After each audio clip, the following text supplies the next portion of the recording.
The pregnancy test sat on my husband's bathroom sink. Positive? Two bright pink lines mocking me from across our marble countertop.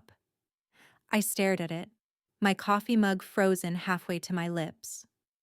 My husband Nathan was in the shower, humming some tune I didn't recognize anymore. The steam rolled out from behind the glass door and I felt my world tilt sideways. We'd agreed. No more children. I'd had my tubes tied 3 years ago after our daughter Lily was born.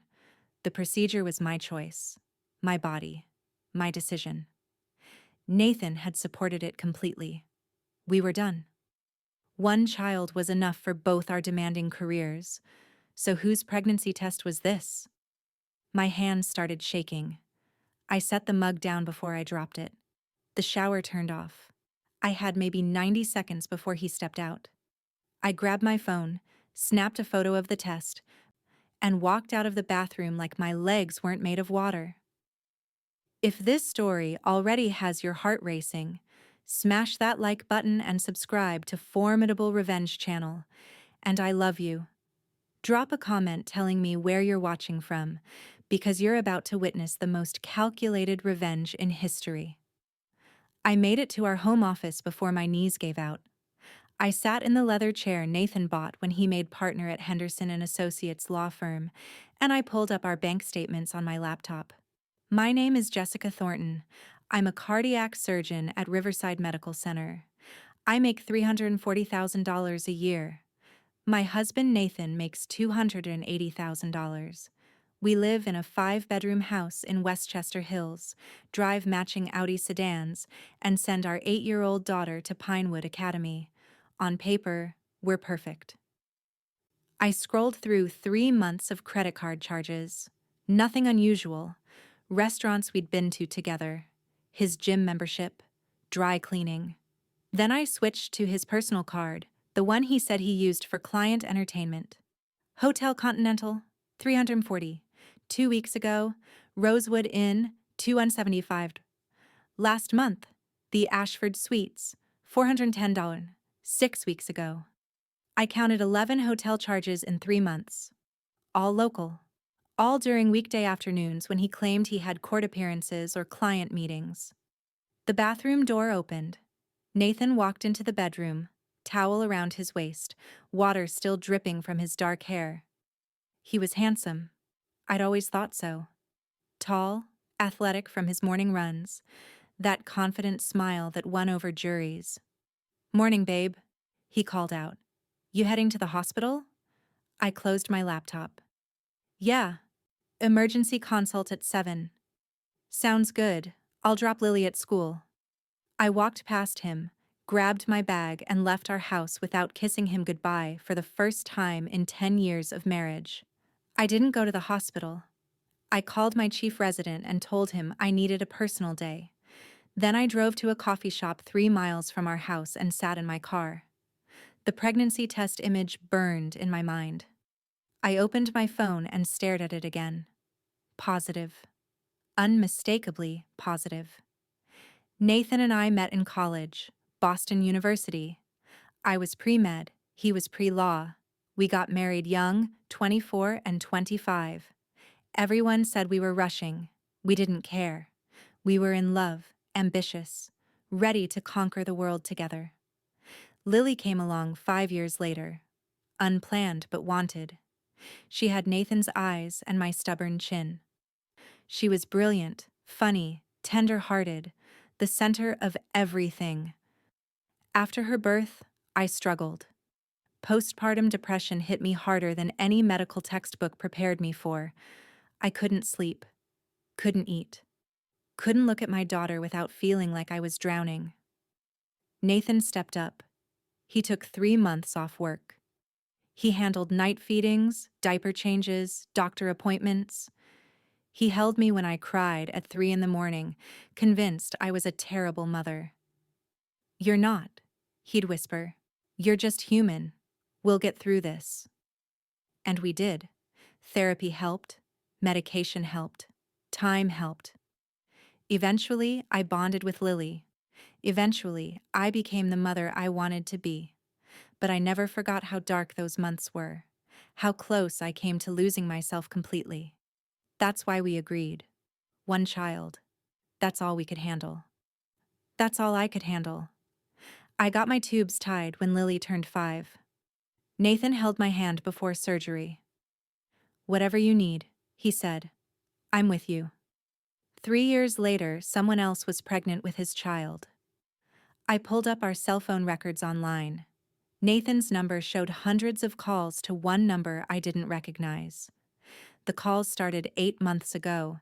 They happened almost daily. Some lasted 5 minutes. Some lasted 40. I copied the number into a reverse lookup site. It came back to a woman named Courtney Fletcher. Age 29. Worked at Henderson and Associates. His paralegal. I sat there in that parking lot, watching people walk in and out of the coffee shop with their lattes and bagels, living their normal lives. I wasn't crying. I was past crying. I was calculating. Nathan wasn't just having an affair. He was having a baby with another woman, a baby he apparently wanted, despite everything we'd agreed, everything we'd been through. I didn't confront Nathan that day, or the next. I went to work. I performed surgeries. I picked up Lily from school. I cooked dinner. I smiled when Nathan kissed my cheek. I became someone else, someone cold and methodical, a surgeon cutting away disease. On day 3, I hired a private investigator.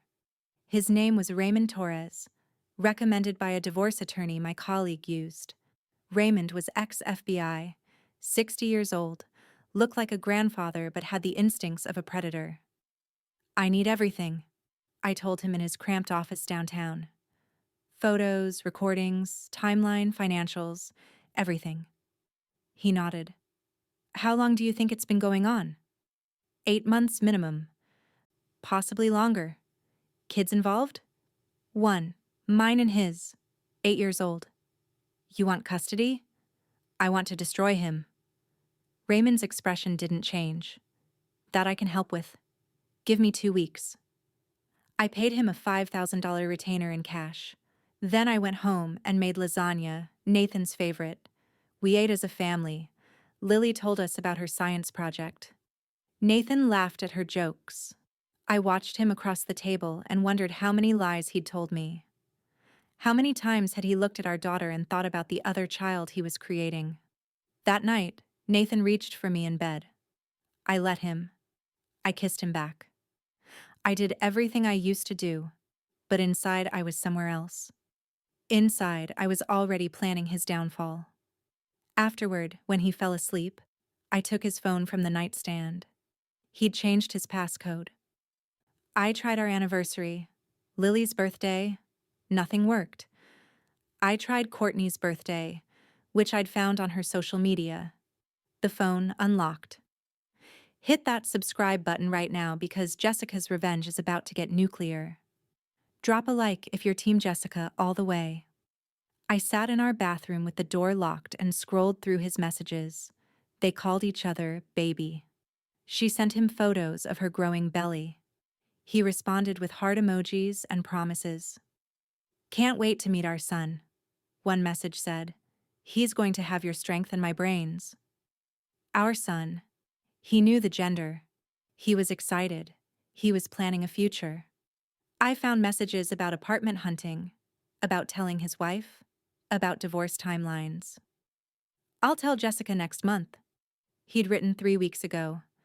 "After the Henderson trial wraps up, I need to be strategic about this. She makes more than me, so I need to protect my assets." I read that line 5 times. He wasn't planning to come clean because of guilt. He was planning it because he needed to control the narrative, control the money, control me. I took screenshots of everything. Then I cleared his recent activity log so he wouldn't know I'd been in his phone. I put it back exactly where I found it. When I climbed back into bed, Nathan rolled over and pulled me close. "Love you," he mumbled, half asleep. I stared at the ceiling until dawn. Raymond called me 6 days later. "Meet me at the usual spot." The usual spot was a parking garage in the financial district. I got there at lunch, took the elevator to level 4, and found Raymond sitting in his SUV with a manila folder thick as a phone book. "Everything you need," he said, handing it to me. Inside were photographs. Nathan and Courtney entering the Hotel Continental. Nathan and Courtney having lunch at Roberto's downtown. Nathan and Courtney at a real estate office looking at listings. There were printed text messages, call logs, bank statements showing payments to an obstetrician at Valley Women's Health Center. "The baby's due in 3 months," Raymond said. "He's been paying for everything: prenatal care, baby furniture, a security deposit on a 2-bedroom apartment in Riverside Commons. How much total? $43,000 so far." My jaw clenched. We shared accounts, but Nathan had one personal account for business expenses. I'd never questioned it. That's where the money was coming from. "There's more," Raymond said. "Henderson and Associates has a strict anti-fraternization policy. Partners aren't allowed to have relationships with subordinates. If this comes out, he loses his partnership." I smiled for the first time in days. "What else?" Courtney Fletcher was married, divorced 8 months ago. Her ex-husband, Troy Fletcher, works construction. He has no idea Nathan exists. She told him she was seeing someone, but never mentioned who. "Does Troy have joint custody of any kids?" "No kids. They were only married 2 years." I thought for a moment. "Can you get me Troy Fletcher's contact information?" Raymond raised an eyebrow. "You planning to tell him?" "Maybe. Or maybe I'm planning to see if he wants to help me." Raymond printed out Troy's address and phone number. "Be careful. Guy's got a temper. Restraining order filed against him last year. Dismissed." Perfect. I took everything home and locked it in my office safe. Then I did something Nathan would never expect. I went to dinner with him and Lily like nothing was wrong. I laughed at his stories. I held his hand across the table. "You seem happy," he said. "I am." I lied. "Work's been good. Lily's thriving. We're in a good place." He smiled. "Yeah, we really are." The next morning, I called Henderson and Associates and asked to speak with the managing partner, Gregory Sutton. I'd met Greg twice at firm events. He was stern, traditional, obsessed with the firm's reputation. "Greg, this is Jessica Thornton, Nathan's wife. I need to schedule a meeting with you. Private matter. Very sensitive." There was a pause. "Is Nathan aware you're calling me?" "No. And I'd like to keep it that way until we speak." "All right, tomorrow, 11 o'clock. My office." I hung up and felt the first spark of satisfaction. The trap was being set. The meeting with Gregory Sutton lasted 45 minutes. I brought copies of everything: photos, text messages, bank statements, the pregnancy test image. Greg's face went from professional neutral to stone-cold fury in about 30 seconds. "Nathan Thornton is one of our top earners," he said carefully. "Are you certain about this?" "Completely. And I'm giving you a choice, Greg. You can handle this internally and quietly, or I can go to the state bar and file an ethics complaint. Either way, Nathan's partnership ends." Greg closed the folder. "What do you want?" "I want him fired. I want his partnership dissolved. And I want a statement from the firm that I can use in divorce proceedings confirming the affair and policy violation." "That's aggressive." "So is sleeping with your paralegal and getting her pregnant while your wife has her tubes tied." Greg nodded slowly. "Give me 48 hours. 24. Done." I left his office feeling powerful for the first time since I'd found that pregnancy test. But I wasn't finished. Not even close. That evening, I drove to Riverside Commons, the apartment complex where Courtney was supposedly moving. I found her car in visitor parking, Unit 214. I knocked on the door. Courtney answered, 7 months pregnant, wearing yoga pants and a loose sweater. She was pretty. Blonde, petite, young. everything I wasn't anymore. Her face went pale. Jessica. Surprised? She tried to close the door. I put my hand against it. We're going to talk, Courtney. You can do it willingly, or I can start screaming in this hallway about how you're pregnant with my husband's baby. Your choice. She let me in. The apartment was barely furnished. A couch, a coffee table, boxes everywhere, baby things stacked in the corner.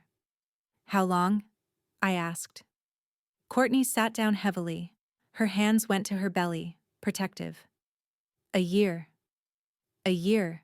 So you started sleeping with him right around the time you started working at Henderson? She nodded. Did you know he was married? Yes. Did you know about Lily? Yes. I felt rage boiling up, but I kept my voice level. Did Nathan tell you he was going to leave me for you? He said after the baby was born, he wanted to wait until the timing was right. I laughed bitterly. The timing was never going to be right, Courtney. He was stringing you along. That's not true. He loves me. I pulled out my phone and showed her the screenshots I'd taken. Messages from Nathan to me from 2 weeks ago. Can't wait for our Vermont trip next month. Just you, me, and Lily. Family time. Courtney's face crumbled. What?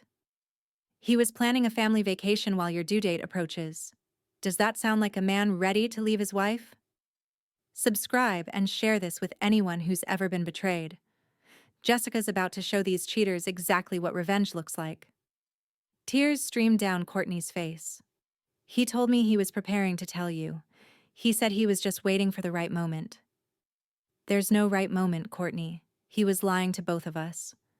She put her head in her hands and sobbed. I almost felt sorry for her. Almost. Here's what's going to happen, I said. You're going to cooperate with me. You're going to testify if needed. And in return, I won't destroy your life the way Nathan destroyed mine. She looked up. What do you mean? Nathan's losing his job tomorrow. His partnership is done. And when I'm finished with him, he'll be lucky to practice law at all. You're about to be a single mother with no support system.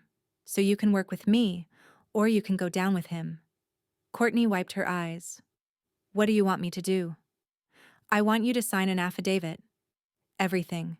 The affair, the pregnancy, the promises he made. I want it all documented. And then what? Then we both move on with our lives. You raise your child, I raise mine. And Nathan gets exactly what he deserves. Courtney stared at me for a long moment, then she nodded. Okay. Everything fell apart the next day. Gregory Sutton called me at 6 in the morning.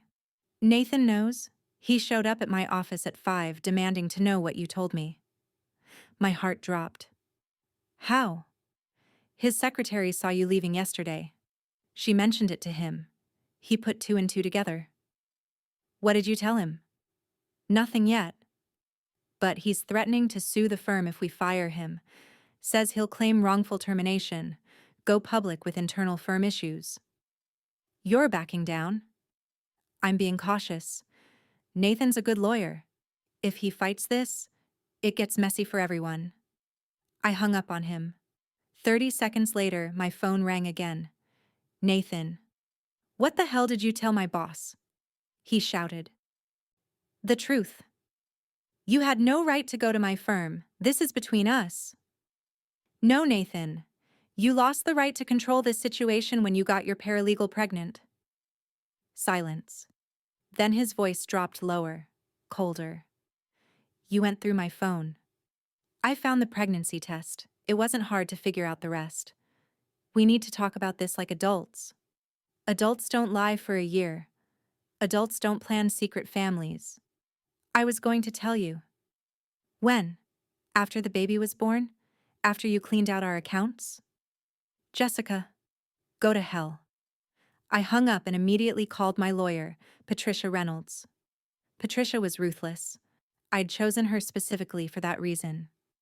He knows, I told her. We need to file today. I'm already drafting. I'll have papers ready by noon. But when I got to Patricia's office 3 hours later, She had bad news. Nathan beat us to it. He filed this morning. She handed me legal documents. Nathan was filing for divorce and asking for full custody of Lily. I couldn't breathe. On what grounds? He's claiming you're an unfit mother. Says you suffer from untreated postpartum depression and have become mentally unstable. My hands shook. That's insane. I had postpartum depression 8 years ago. I got treatment. He's using your medical records. He somehow got access to your therapist's notes from back then. That's illegal. It is. But it's also already filed. We have to respond. I sat down, feeling everything spinning out of control. Nathan wasn't just fighting back. He was attacking the most vulnerable part of me, my history with depression, my fear of being seen as an inadequate mother. He was weaponizing my darkest moments against me. Can he actually win custody? I asked. Patricia hesitated. In family court, anything's possible. If he presents you as unstable and himself as the stable parent, despite the affair, some judges might consider it. Especially since he's not asking for alimony. He's positioning this as purely about Lily's welfare. He's lying. I know. But we need proof. And we need it fast. I left Patricia's office feeling defeated for the first time. Nathan had outmaneuvered me. He'd turned my investigation into evidence of instability. He'd weaponized my past against me. That night, I picked up Lily from school. She chattered about her day, oblivious to the war being waged around her. When we got home, Nathan's car was in the driveway. I went inside ready for a fight. Instead, I found Nathan sitting at the kitchen table with 2 police officers. "Mrs. Thornton," one officer said, "we need to ask you some questions about domestic violence." My blood went cold. "What?" "Your husband filed a report claiming you physically attacked him last night, threw objects at him. He has photos of injuries." I looked at Nathan. He stared back, expression neutral. A small bruise on his cheek I'd never seen before. I never touched him. "We're going to need you to come down to the station." "Mom?" Lily's voice came from behind me, scared. I turned. She was standing in the doorway, eyes wide. Nathan stood up. "It's okay, sweetie. Mommy's just going to talk to the police. Everything's fine." Everything wasn't fine. Everything was collapsing. At the police station, I called Patricia. She arrived within 20 minutes. "Don't say anything," she instructed. "Let me handle this." The detective questioning me was a woman in her 40s, tired eyes, wedding ring. She listened as Nathan's complaint was read. Claimed I'd attacked him, thrown a glass that cut his face, shoved him repeatedly. "Did any of this happen?" the detective asked. "No. I was at the hospital until midnight. I never came home." Patricia pulled out my work schedule. Dr. Thornton was in surgery until 8:30. Then she had post-op consult until 11. Hospital security can confirm she didn't leave until 11:40. The detective looked at Nathan's complaint again. "He says this happened at 9 p.m. "Then he's lying," I said. The detective studied me. "Dr. Thornton, this is going to sound strange, but humor me. Do you happen to have any video surveillance at your home?" I froze. "No. Why?" "Because I'm looking at these injury photos and something doesn't add up. This bruise looks self-inflicted, and the cut is too clean. Looks like it was done with a razor, not broken glass." Patricia leaned forward. "Are you saying you don't believe his complaint?" "I'm saying I've seen a lot of domestic violence cases. This doesn't fit the pattern. Plus, Dr. Thornton's hospital alibi checks out." She closed the file. "I'm not filing charges. You're free to go." We left the station. I felt numb. "He faked injuries to frame me," I said. "Yes, which is incredibly stupid on his part." "How is that stupid?" "He could have gotten me arrested." Patricia smiled grimly. "Because now we have him on filing a false police report, and lying to police is a crime." I'm guessing Nathan panicked when you went to his firm. He's throwing everything at the wall to see what sticks. So what do? We go on offense. Hard. The next morning, Patricia filed an emergency motion for temporary custody based on Nathan's false police report. We presented my hospital alibi, the detective's notes, and Raymond's investigation showing Nathan's affair. The judge was not impressed with Nathan. Mr. Thornton, you filed a domestic violence complaint you knew to be false? Nathan's attorney, some slick guy from a rival firm, tried to spin it. Your Honor, my client was acting out of concern for his daughter's safety. By lying to police? Counselor, spare me. The judge granted me temporary custody. Nathan got supervised visitation pending full hearing. I left court with Lily's hand in mine, and for the first time in 2 weeks, I felt hope. But I wasn't satisfied. Not yet. Nathan had tried to destroy me. Now I was going to finish what he started. 3 days later, I got a call from Troy Fletcher, Courtney's ex-husband. Is this Jessica Thornton? Yes. Who's this? Troy Fletcher. I got your number from a private investigator. Said you might want to talk. Raymond had made contact. Good. What do you want to talk about, Troy? I want to talk about Nathan Thornton screwing my wife and ruining my marriage. I met Troy at a diner in Oak Ridge. He was exactly what Raymond described. Construction worker, early 30s, muscular, rough around the edges, but his eyes were sharp. Courtney told me she was seeing someone, he said. Never said who. I found out she was pregnant after we separated. She wouldn't tell me who the father was.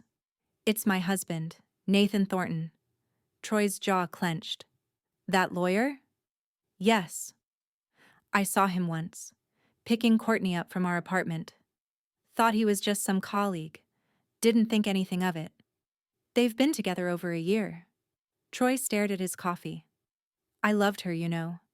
I would have done anything for her. She just said I wasn't enough, that she wanted more. She wanted my husband's money and status. Sounds about right. He looked up. So what do you want from me? I want you to file a lawsuit. Alienation of affection. Troy frowned. What's that? It's when someone intentionally interferes with a marriage. North Carolina is one of 6 states where you can sue a third party for destroying your marriage. Nathan destroyed yours by having an affair with your wife. Can I actually win that? With the evidence I have? Absolutely. And I'll pay for your attorney. Troy smiled slowly. I like the way you think. We filed the lawsuit 2 days later. Nathan's attorney called Patricia within hours. Your client is encouraging frivolous lawsuits. My client is helping an injured party seek justice. If Nathan didn't want consequences, he shouldn't have had affairs. The lawsuit wasn't about money for Troy. It was about humiliation for Nathan. Local news picked up the story. Prominent attorney facing multiple lawsuits over affair with paralegal. Henderson and Associates finally moved. Gregory Sutton called me personally. Nathan's partnership is terminated effective immediately. We're issuing a statement. Thank you. Don't thank me. He threatened to destroy this firm's reputation. I'm protecting my business. Nathan called me that night, furious. You turned everyone against me. No, Nathan, you did that yourself. I'm going to lose everything. Good. How can you be so cold? I laughed, bitter and sharp. You tried to have me arrested. You tried to take my daughter. You planned a whole separate life while I thought we were happy. And you're asking how I can be cold? I loved you once. If this is how you treat people you love, I'd hate to see how you treat people you don't. He hung up. Drop a like if you think Nathan's getting exactly what he deserves. Comment below what you would have done in Jessica's situation. The divorce hearing was set for 2 months later, but I knew I had already won. Nathan's career was in ruins. His reputation destroyed. Courtney left him once she realized he had no money left to support her. But the final twist came from somewhere I never expected. Lily came to me one evening, her little face serious. "Mommy, is Daddy having another baby?" My heart stopped. "What makes you ask that?" "I heard him talking on the phone. He said he was going to have a son. But I'm your daughter, so who's the son?" I knelt down to her level. "Lily, sometimes adults make mistakes. Daddy made a big mistake. But none of this is your fault, and I love you more than anything." "Are you and Daddy getting divorced?" "Yes, sweetie, we are." Tears filled her eyes. "Is it because of me?" "No. God, no. Lily, you are the best thing that ever happened to me. This is between me and Daddy. You're perfect." She hugged me tight, and I held her while she cried. In that moment, I realized the real victim in all of this wasn't me. It was her. Nathan tried to use my child as a weapon, but she was smarter than he gave her credit for. She'd heard things, seen things, and she was processing it all. That night, I documented our conversation. I recorded Lily's questions about Nathan's new baby. I built a case showing Nathan's behavior was confusing and damaging to our daughter.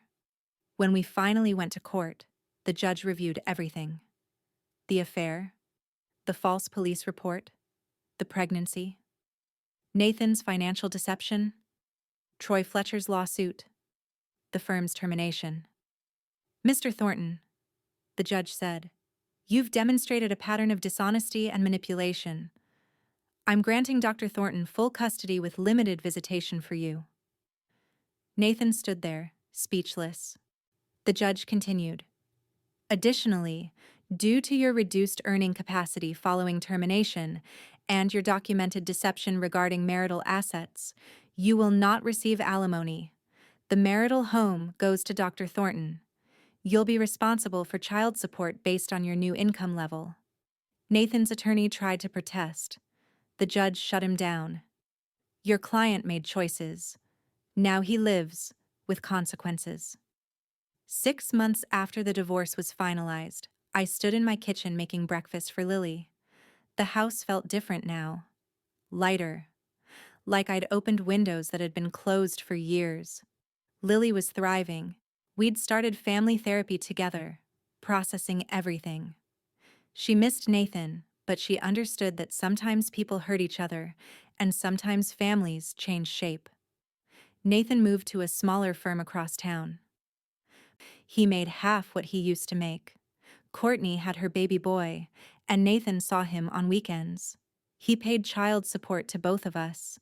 His life was divided, fractured, exactly what he'd created. I heard through mutual friends that he was miserable, that he regretted everything, that he wanted to come back. I didn't care. My career flourished. I got promoted to chief of cardiothoracic surgery. I bought a vacation home on Lake Cumberland. I traveled with Lily. We learned to be a team.